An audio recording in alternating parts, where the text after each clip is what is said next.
Come on, man. There's some beautiful stuff in the Bible. There's some stuff in there you got to admit it's not what we can call family friendly. Think about it. There's a reason you don't see some of those illustrations in the Precious Moments Bible. You don't see Cain and Abel in the Precious Moments. Isn't that precious? So I'll never understand parents who will paint Noah's Ark on their little kids' bedroom walls. It doesn't make sense. Noah's Ark's a great story, but it's just out there, man. It's like, Daddy, what are you doing? I'm painting Noah's Ark on your wall, sweetheart. My favorite story. You know where God sends a worldwide flood to kill every living thing? Yeah. I love it. It's awesome. Hey, grab a brush and paint some screaming people on that rock for me just to make it real. It's going to be great.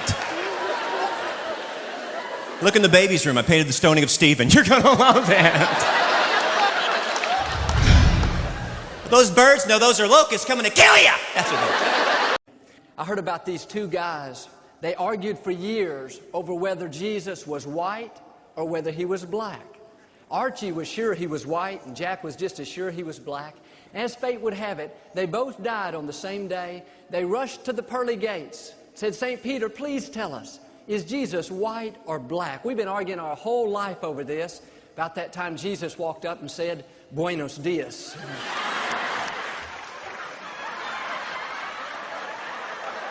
Most of you know my jokes are a lot of times not doctrinally correct, especially this one today, but just to make us laugh. I heard about this lady that died, and she found herself standing at the pearly gates. St. Peter said, you can't come in unless you correctly spell a word. She said, what word? He said, any word. So she spelled the word love, L-O-V-E. Peter said, welcome to heaven. Then Peter asked her if she would take his place. He instructed her, if anybody comes, just follow the same procedure. Well, in a few minutes, this lady sees her ex-husband coming up. She said, what are you doing here? He said, I just had a heart attack. Did I really make it to heaven? She said, not yet. You have to correctly spell a word. He said, what word? After a long pause, she said, Czechoslovakia.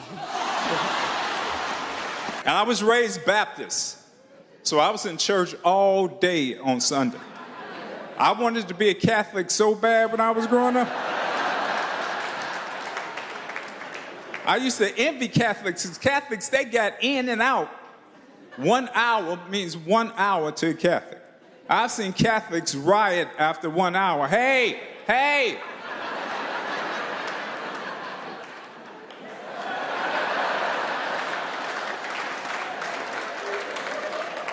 We gonna be late for bingo. I would have Catholic friends come over. Hey man, play some football. I gotta go to church. We'll play when we get out. I'm Baptist. You won't see me until Monday. And I love learning. I was watching the History Channel before I came here. They're having this big debate whether Jesus was black or white. I actually think Jesus is Latino. Because first of all, his name is Jesus.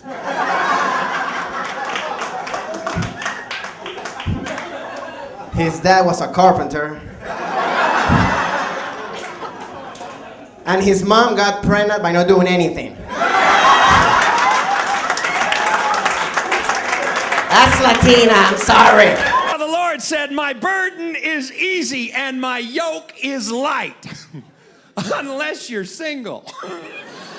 Christian single is the hardest thing in the world, isn't it? Have you ever been to the singles group? Because there's always that one guy that's been there 15 years, never getting married because he's too busy looking for Bible Barbie.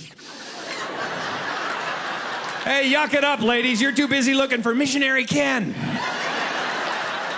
And I got news for you. If he's really a missionary, he doesn't drive a Corvette and a sports camper. If he's really a missionary, he drives a 1963 Dodge Dart with 287,000 miles on it. He's got to pull over every 6 blocks to add water to the radiator, but at least it has a fish on the back and a bumper sticker that reads, God provides. But they said they all had the answers to where life started. Each one of the hard sciences, where life started. Let's take chemistry. They said life started at where? The nucleus of an atom, right? And what went around the nucleus of an atom? Does anybody remember? Electrons, excellent. The size of the atom was 10 to the minus 10. That's very, very small.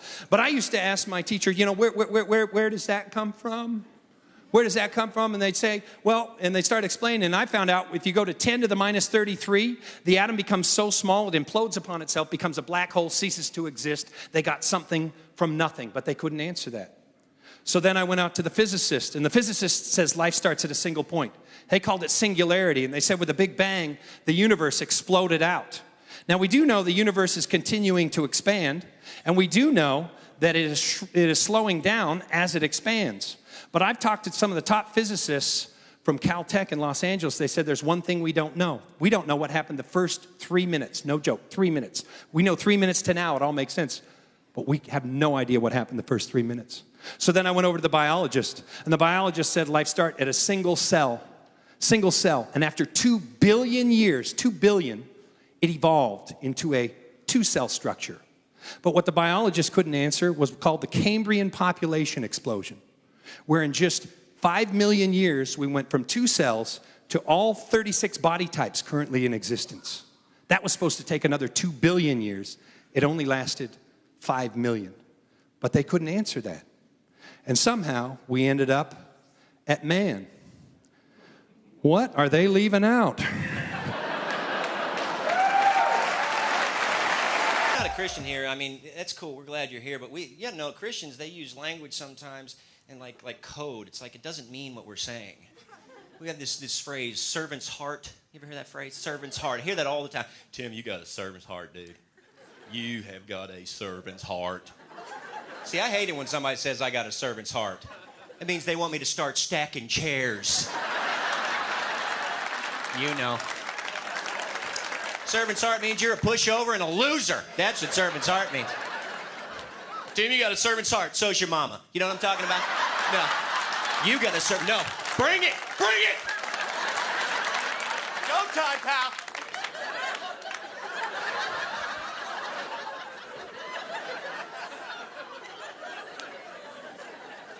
I love the way people talk about their church. It's like a code. You know, it's another code. If you hear someone say about a place, I love it there, I love the music there, well, that means the preaching stinks. That's what that means. Yeah, you see what I'm saying? Yeah, you know where I'm going with this. They say, I love the music. Well, I love the preaching. That means the music stinks. You hear somebody say about a place, I love it there. No one judges me, and I can be who I want to be. You're at a bar. That's where you are.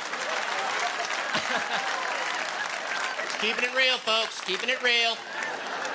If I had the pleasure of bringing out Christ, this is just how I would do it. It ain't got to be the way you do it. You might not think it's just right, but this is how I would do it. Ladies and gentlemen, it is my honor to introduce a man who needs no introduction. His credits are too long to list. He has done the impossible time after time. He hails out of a manger in Bethlehem, Jerusalem, by way of heaven. His mother is still headlining in the Catholic Church today. His daddy is the author of a book that has been on the bestseller list since the beginning of time. He holds the record for the world's greatest fish fry. He fed 5,000 hungry souls with 2 fish, 5 loaves of bread. He can walk on water, turn water into wine. No special effects, no camera tricks. He has a headshot on every church fan across the country. Even before the kings of comedy, he was hailed the king of all kings, ruler of the universe, Alpha and Omega, beginning and the end, the bright and the morning star.